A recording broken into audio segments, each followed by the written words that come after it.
Hi, I'm Miss Appleberry. I was just taking a quick break. Did you hear that sound? I heard a quack quack sound. I wonder what that sound could be.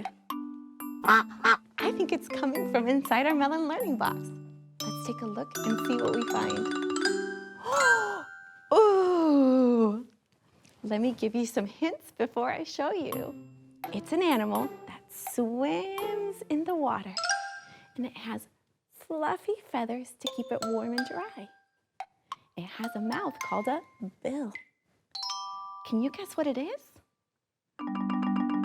Let's see if you're right. It's a duck. Quack, quack. Quack, quack. See you later.